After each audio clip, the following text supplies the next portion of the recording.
Hello dear students, ये हमारा 11th chemistry का फर्स्ट वीडियो लेक्चर है। आज हम यहाँ पे फिजिकल केमिस्ट्री के सबसे इम्पॉर्टेंट पार्ट को डिस्कस करने वाले हैं, जिसका नाम है मोल कॉन्सेप्ट। ठीक है, देखिए मोल कॉन्सेप्ट का यूज़ फिजिकल केमिस्ट्री के हर चैप्टर में होता है। ये 11th बेसिक्स का सबसे पहला चैप्टर होता है। ठीक है, तो आज हम इसी चैप्टर को यहाँ पे स्टार्ट करने वाले हैं। ये हमारा फर्स्ट वीडियो लेक्चर है जिसमें हम बात करने वाले हैं प्योरली मोल कॉन्सेप्ट की। ठीक है, तो देखिए हम चलते हैं, समझते हैं मोल कॉन्सेप्ट को। देखिए सबसे पहले मैं मोल की बात करूं तो मोल क्या है? एक सिंपल लैंग्वेज में एक क्वांटिटी डिफाइनिंग ऑब्जेक्ट होता है। ठीक है, जैसे हम अपने डेली लाइफ में बात करते हैं डजन की। हम कभी भी बनानास परचेस करने जाते हैं तो हम क्या बोलते हैं कि भाई 1 डजन बनाना दे दो, 2 डजन बनाना दे दो, 3 डजन बनाना दे दो।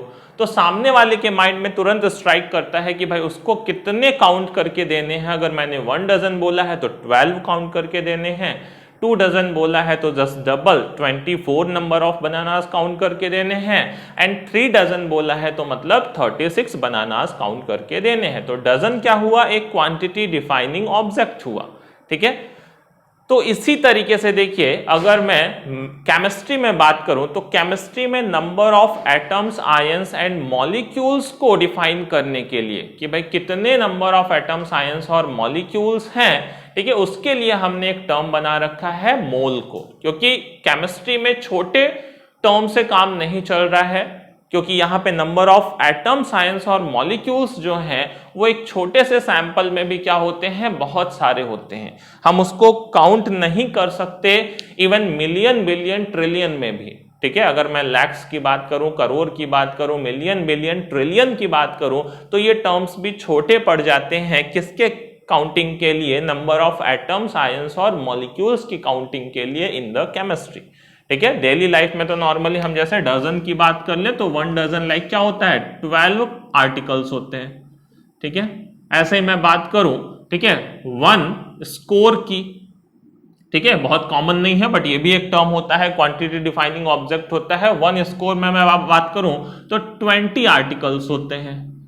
ठीक है, ऐसे ही मैं बात करूं एक और क्वांटिटी डिफाइनिंग ऑब्जेक्ट है ग्रॉस। 1 ग्रॉस में 144 आर्टिकल्स होते हैं।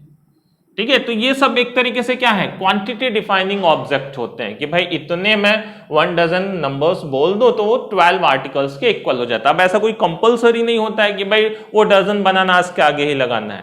ठीक है, कि 1 डजन बनानास ही ऑलरेडी मैं बोल सकता हूं, हमेशा बोल सकता हूं। ठीक है, तो 1 डजन एप्पल्स भी बोलते हैं अपने, 1 डजन बुक्स भी बोलते हैं। ठीक है, तो उसका मतलब क्या होता है? 12 बुक्स हो गए, 12 है ना ऑब्जेक्ट्स किसी भी चीज के हो गए जिसके आगे मैंने डजन को इंट्रोड्यूस कर दिया। ठीक है, तो वैसे ही देखिए केमिस्ट्री में हमने क्या डिफाइन कर रखा है? 1 मोल को डिफाइन कर रखा है।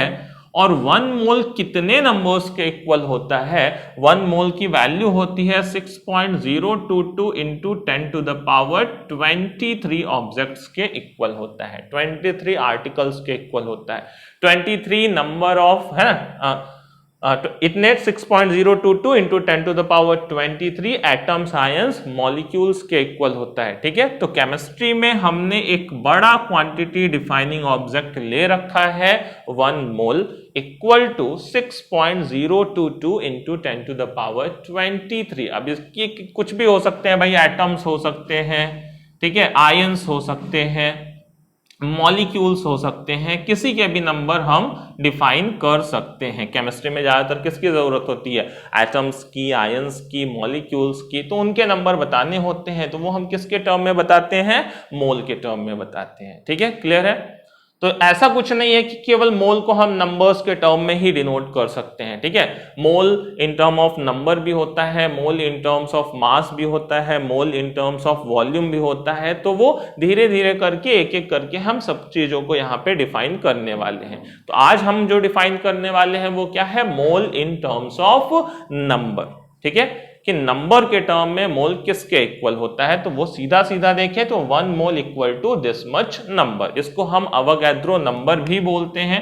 ठीक है, इसको Na से भी डिनोट किया जाता है, मींस अवोगाड्रो नंबर।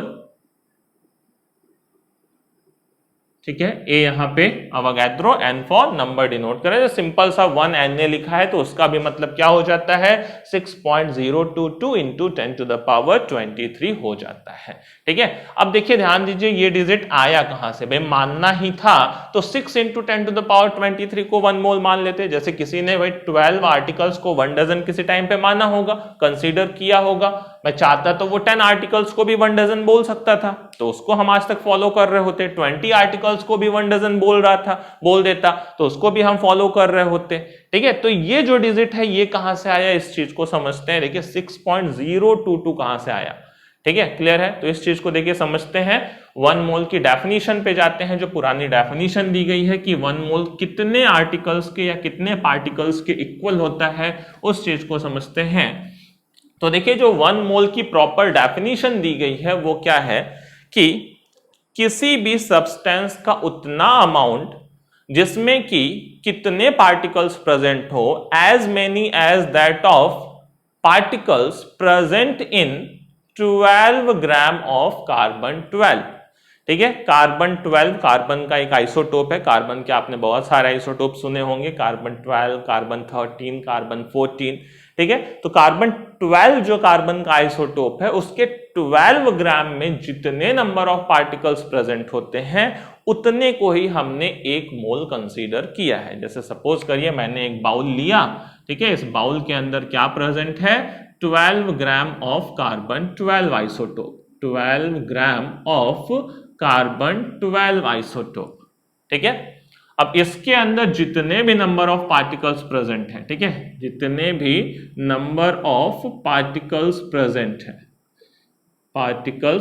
हैं, इसको ही हमने क्या कंसीडर किया है 1 मोल। तो अब जरा काउंट करके बता दीजिए कि भाई 12 ग्राम ऑफ कार्बन 12 में कितने कार्बन के पार्टिकल्स प्रेजेंट होंगे। भाई 1 निकाला, 2 निकाला, 3 निकाला, कितने ऐसे पार्टिकल्स प्रेजेंट होंगे। ठीक है, काउंट कर सकते हैं, बिल्कुल काउंट कर सकते हैं। देखिए एक सिंपल से तरीके से, है ना, जैसे हम बचपन में कैलकुलेट करते थे कि भाई बहुत सारे हमारे पास कैनवस बॉल्स हैं, सपोज करिए, उसको मुझे बिना एक एक निकाले हुए काउंट करना है तो क्या करते थे, पूरे बॉल का मास लेते थे, जितने भी हमने कैनवस बॉल्स लिए थे, डिवाइड करते थे एक बॉल के मास से, तो उससे क्या आ जाता था हमारे पास भाई टोटल कितने बॉल्स वहां पे प्रेजेंट हैं। तो वही सिंपल सा तरीका देखिए यहां पे भी लगाएंगे। टोटल मास हमें पता है कितना है, 12 ग्राम है, उसमें एक कार्बन के एटम के मास से डिवाइड कर दीजिए। अब एक कार्बन के एटम का मास भी हमें पता होना चाहिए, उसके लिए हमारे पास टेक्नोलॉजी थी।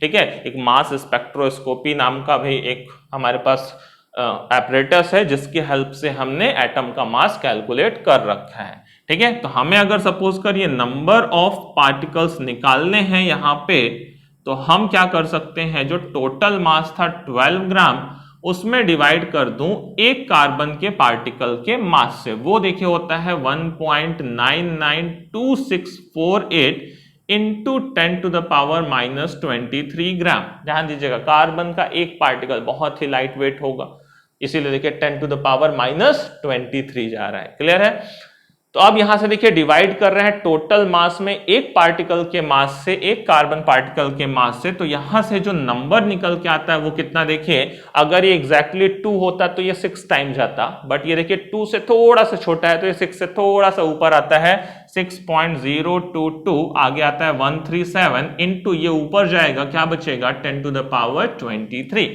ठीक है, इतने नंबर ऑफ पार्टिकल्स प्रेजेंट होंगे इन 12 ग्राम ऑफ कार्बन 12। इसी को देखिए हम राउंड ऑफ करके थोड़ा सा ही पीछे वाले डिजिट को हटा देते हैं, तो 6.022 इंटू 10 टू द पावर 23 याद करते हैं कि यही है हमारा 1 मोल या अवोगाद्रो नंबर Na। ठीक है, तो यही हमारी डेफिनेशन होती है 1 मोल की। अगर एक प्रॉपर डेफिनेशन की बात करें कि as many as number of particles present in 12 gram of carbon 12 is called 1 mole, और वो कितना है number of particle 6.022 into 10 to the power 23। ठीक है, अब जैसे डजन भाई किसी के भी आगे लगा सकते हैं, वैसे मोल भी किसी के आगे लगा सकते हैं। जैसे मैं बोल दूं 1 मोल एटम्स तो इतने एटम्स हो जाएंगे, 1 मोल आयंस तो इतने आयंस हो जाएंगे, 1 मोल बनानास ही बोल दूं तो इतने बनानास हो जाएंगे। बात समझ रहे हैं, ये डिजिट भाई छोटी नहीं है, बहुत बड़ी सी डिजिट है ना, मतलब कितनी बड़ी डिजिट है वो देख लीजिए एक बार। ठीक है 6.022 इंटू 10 टू द पावर 12, तो सोचिए पॉइंट को 3 बार आगे खींचो, है ना 6022, तो यही हो गया। 20 बार और खींचो तब तो 23 बार जाएगा ना, 3 बार तो वैसे ही शिफ्ट कर दिया, 20 बार और करूं तो ये गायब हो जाएगा 10 टू द पावर 23 वाला टर्म। तो 20 बार और मतलब ये देखिए 5, है ना, 5 और लगाया, 5 और लगाए, 5 और लगाए, मतलब 1 मोल जो है वो नंबर में इतने के इक्वल है। अब इसको गिनिए, मिलियन बिलियन ट्रिलियन में किसी में नहीं आएगा ये, है ना, बात समझ रहे हैं। इतने नंबर्स अगर किसी के होंगे तो इसी को हम क्या बोलते हैं, 1 मोल बोलते हैं। और ये केवल केमिस्ट्री में ही इतने नंबर पॉसिबल है, जब हम काउंट करने बैठते हैं किसको, एटम्स को, आयंस को और मॉलिक्यूल्स को, क्योंकि छोटा सा भी सैंपल लेंगे किसी भी सब्सटेंस का, ठीक है, तो उसमें नंबर ऑफ एटम्स इसी के ऑर्डर में आने वाले हैं, नंबर ऑफ मॉलिक्यूल इसी के ऑर्डर में आने वाले हैं। वहां पे number of atoms, ions, molecule बहुत सारे होते हैं, क्योंकि हम माइक्रोस्कोपिक पार्टिकल्स की बात कर रहे हैं, ठीक है। एक छोटे से सैंपल में भी जो नंबर्स वहां से निकल के आते हैं वो हम मिलियन बिलियन ट्रिलियन में भी काउंट नहीं कर सकते। तो उसके लिए हमने एक बड़ा क्वांटिटी डिफाइनिंग ऑब्जेक्ट बनाया है, मोल। और 1 मोल कितने अमाउंट के इक्वल है, कितने नंबर के इक्वल है, इतने नंबर के इक्वल है, ठीक है। वो कहां से आया मैंने आपको डेफिनेशन भी बता दी है, ओके। तो अब देखिए हमें क्या होता है, 2 तरीके से यहाँ पे कन्वर्जन एक तरीके से करना है। भाई हमें मोल दिया हो तो number of atoms, ions, molecules बताने होते हैं, या कभी कभी उल्टा भी होता है कि नंबर्स दिए हैं, उल्टा हमें मोल। भाई जैसे हमें करना होता है भाई 24 बनाना, कोई पूछे डजन, तो हम वापस क्या करते हैं, 12 से डिवाइड कर देते हैं भाई, है ना। तो 24 बनाना का मतलब कितना हो जाता है भाई, कि हमारे पास 2 डजन बनाना है। तो उल्टा भी पूछ सकते हैं भाई, number of atoms, ion, molecules हो उसको भी मोल में कन्वर्ट कर सकते हैं, और मोल से number of atom, ion, molecule वो तो निकाल ही सकते हैं, ठीक है, क्लियर है। तो चलिए हम एग्जांपल्स की तरफ चलते हैं। सबसे पहले हम मोल टू नंबर की बात करेंगे, ठीक है, फिर बाद में नंबर टू मोल की बात करेंगे, ठीक है। तो सबसे पहले हम आते हैं मोल टू नंबर पे। अब एक चीज ध्यान रखिएगा, मोल जिसके आगे लगा होगा नंबर भी उसके ही बताएगा। अगर एटम्स के आगे हमने मोल लगाया हुआ है तो नंबर भी एटम्स के बताएगा, मॉलिक्यूल्स के आगे मोल लगाया है तो नंबर भी मॉलिक्यूल्स के बताएगा, ठीक है। आयंस के आगे मोल लगाया है तो नंबर भी आयंस के बताएगा। तो जैसे मैंने अगर कहा कि हमारे पास है 1 मोल H2 मॉलिक्यूल, तो मतलब ये देखिए मॉलिक्यूल के आगे अगर लगा हुआ है तो इसके भी नंबर बताएगा 6.022 into 10 to the power 23। H2 molecules हैं, H2 मॉलिक्यूल्स हैं, ठीक है। अगर मैं पूछता कि 1 मोल H2 में कितने हाइड्रोजन एटम्स हैं तो वो नंबर बदल जाते, वो फिगर चेंज हो जाता, क्योंकि क्या होता है देखिए, एक H2 मॉलिक्यूल में कितने हाइड्रोजन के एटम्स होंगे, 2 हाइड्रोजन के एटम्स होंगे। तो अगर इतने हाइड्रोजन के मॉलिक्यूल्स हैं तो हाइड्रोजन के एटम्स कितने हो जाएंगे, जस्ट डबल।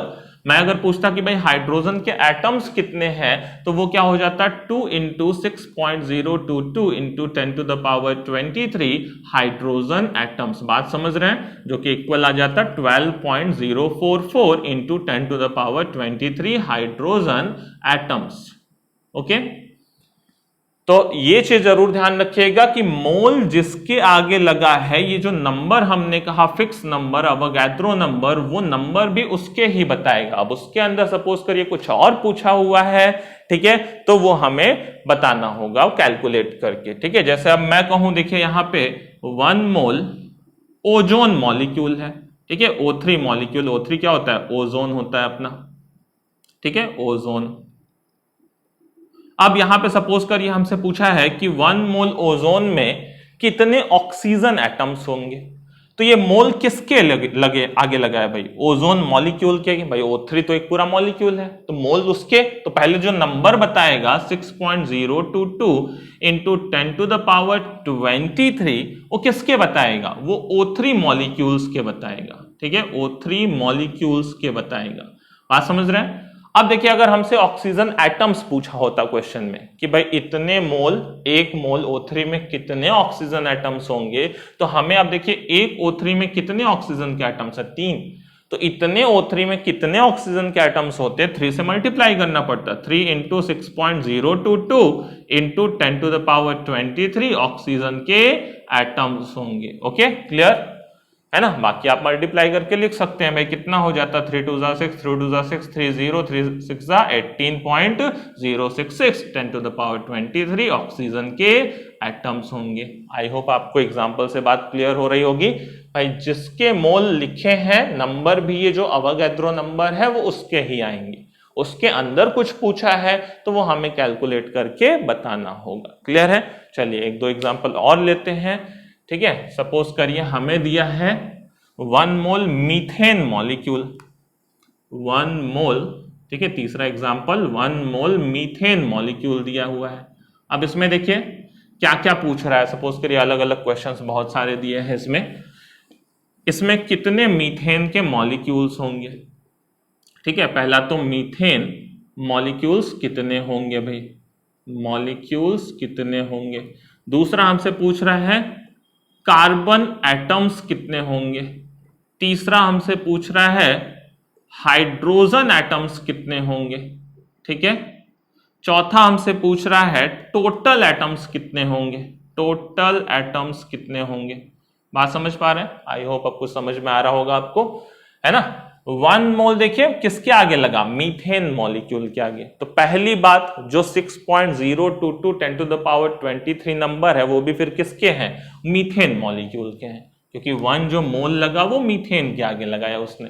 तो देखिए पहले का आंसर तो यही हो जाएगा अपना कि भाई कितने मीथेन CH4 मॉलिक्यूल्स होंगे, वो सीधा सीधा होंगे कितने, 1 मोल थे तो सीधा सीधा 6.022 इंटू 10 to the power 23 ये अपने मीथेन के मॉलिक्यूल्स हो जाएंगे। ओके, अब दूसरा देखिए हमसे क्या पूछ रहा है, कार्बन के एटम्स।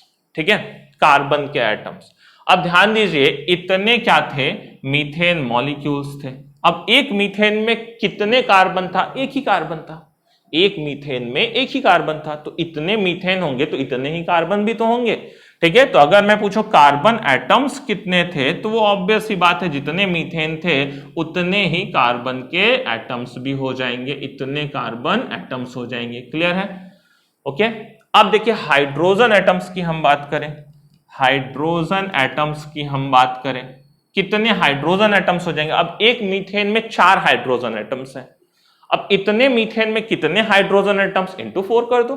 ठीक है, 4 into 6.022 into 10 to the power 23 ये क्या हो जाएंगे, हाइड्रोजन एटम्स हो जाएंगे।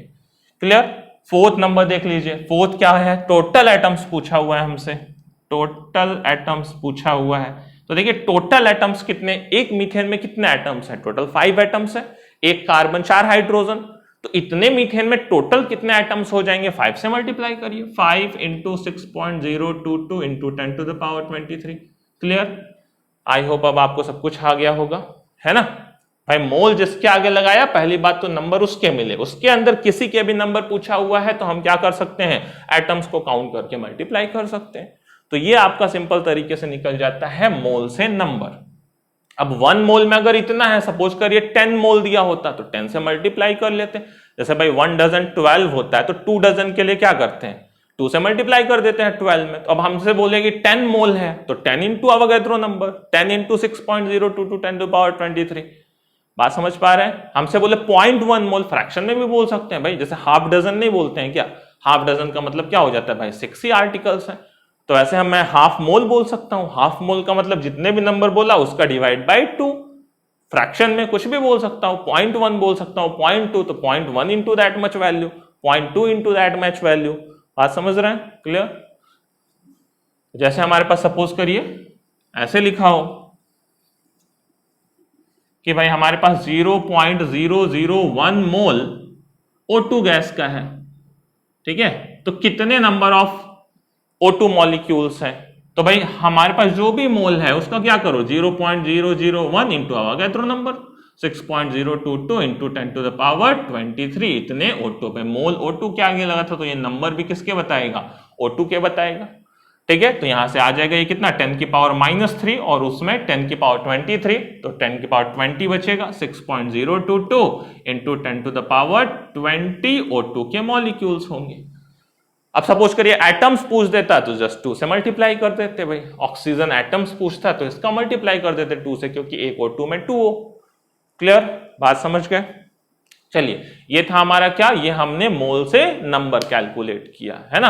अब ऐसे ही देखिए हम उल्टा कर सकते हैं, हमें नंबर्स दिए हुए हो और मोल कैलकुलेट करने को बोले। भाई बोल दे मेरे पास इतना है 3.011 इंटू 10⁻20, इतने ऑक्सीजन के मॉलिक्यूल्स हैं, बता दो मोल में कितना होगा। जैसे बोलते हैं ना 144 बनानास है, बता दो डजन में कितना होगा। तो क्या करते हैं उल्टा, है ना, 144 में 12 से डिवाइड कर देते हैं, बोल देते हैं कितना 12 डजन बनानास है। तो जैसे भाई डजन से नंबर निकाला था, नंबर से डजन में उल्टा करना होता है, वैसे मोल से नंबर निकाला, नंबर से मोल में फिर उल्टा करेंगे। ठीक है, क्लियर है। तो यहां से देखिए दूसरा पार्ट हम देखते हैं इसका। अब हम कैलकुलेट करेंगे कि हमें नंबर ऑफ एटम्स, आयंस और मॉलिक्यूल्स दिए होंगे और उससे वापस से हमें क्या निकालना होगा, मोल को कैलकुलेट करना होगा। ठीक है, तो यहां पे हम आएंगे दूसरे पार्ट पे। अब हम कैलकुलेट करेंगे नंबर टू मोल को। ओके भाई, हमें नंबर्स दिए होंगे, नंबर किसके होंगे, एटम्स, आयंस और मॉलिक्यूल्स के होंगे। तो देखिए सिंपल, अगर हमें मोल को कैलकुलेट करना है तो जितने भी नंबर्स दिए हुए हैं, total number of either atoms के दिए हों, ठीक है, और आयंस के दिए हों और मॉलिक्यूल्स के दिए हों, ठीक है, उसमें किससे डिवाइड करेंगे, अवोगाद्रो नंबर 6.022 इंटू 10⁻23 से डिवाइड करेंगे, हो जाएगा। ठीक है, तो वापस से उल्टा हमें क्या मिल जाएगा, मोल मिल जाएगा। ठीक है, जैसे सपोज करिए एग्जांपल के लिए हमें दिया हुआ है 12.044 इंटू 10⁻23, इतने एटम्स दिए हुए हैं, ठीक है, नाइट्रोजन के।